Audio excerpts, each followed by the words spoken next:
21 जनवरी 2023 Rasmus प्लॉदिन नामी एक शख्स ने स्वीडन में सरेआम डैनिश पुलिस की सरपरस्ती में कुरान करीम को नजर आतिश किया। इस वाक़े के सिर्फ 2 दिन के बाद एक और डच गुस्ताख एडविन वेगन्सवेल्ड ने हॉलैंड के हॉग नामी शहर में पुलिस की सरपरस्ती में कुरान पाक के औराक इंतहाई नफरत के साथ जुदा करके शहीद कर दिया। रासमस प्लॉदिन और एडविन वेगन्सवेल्ड दोनों दाएं बाजू की एक ही शिद्दत पसंद जमात जिसे पेईजा कहा जाता है इससे ताल्लुक़ रखते हैं।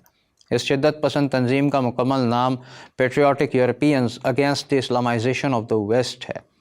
रासमस प्लॉदिन 2019-2020 में भी कुरान करीम नज़र आतिश करने की बाकायदा मुहिम चला चुका है, बल्कि 2020 में तो रमज़ान के महीने में इसने कुरान करीम को नज़र आतिश करने के लिए एक बाकायदा टूर का ऐलान किया था, जिसका नाम इसने बर्निंग द कुरान टूर रखा था, जिसमें जगह जगह पहुंचकर कुरान पाक की बेहुरमती की जाना थी। इस ऐलान के बाद उसकी हुकूमत ने इस पर 2 साल की पाबंदी लगाई थी, लेकिन फिर 2022 में इसे भौंकने की सरकारी इजाज़त दोबारा मिल गई। अक़वाम मुत्तहिदा, स्वीडन और दीगर आलमी क़ुव्वतों का रवैया क्या रहा, बल्कि ख़ुद वाहिद मुस्लिम एटॉमिक पावर पाकिस्तान का रवैया क्या रहा। फ्रीडम ऑफ एक्सप्रेशन के नाम पर इस्लाम दुश्मनी और सरेआम कुरान करीम की बेहुरमती को सिर्फ मजम्मत के ज़रिए निपटा दिया गया है।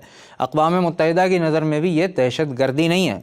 हाँ, अमेरिका, इसराइल, डेनमार्क और हॉलैंड का झंडा अगर जला दिया जाए तो उस पर दहशतगर्द करार दिया जा सकता है, लेकिन कुरान करीम को नज़र आतिश करना फ्रीडम ऑफ एक्सप्रेशन है। हम मुसलमान बहुत बेगैरत हो चुके हैं, सिर्फ मजम्मत से काम चलाते हैं। हमें अपनी ग़ुलाम हुकूमत को कुछ कहने का भी इख्तियार नहीं है। हम उसे भी मजबूर नहीं कर पाते कि स्वीडन और डेनमार्क के सफ़ीरों को निकाला जाए, और वो निकालेंगे भी नहीं, क्योंकि गोरा नाराज़ हो जाएगा। और हमारे हुक्मरानों की नज़र में राज़िक़ तो गोरा है। जिस राज़िक़ का ज़िक्र कुरान में है उससे वास्ता होता तो तकलीफ़ भी होती। सिर्फ मजम्मत कर दी काफ़ी है। सियासतदानों के लिए अपने वोटर्स को खुश करना अहमियत रखता है, लिहाजा खोलते हुए 1-2 बयान काफ़ी हैं। वोटर अपने लीडर पर ईमान ले आएगा। जिस नबी पर ईमान लाना है उसका ज़िक्र तो कुरान में है, और उसे कोई जलाए या फाड़ दे, मजम्मत काफ़ी है। क्योंकि गोरा नाराज़ हुआ तो तिजारत ख़तरे में पड़ जाएगी। जिसकी नाराज़गी तबाह बर्बाद कर सकती है उससे क्या वास्ता।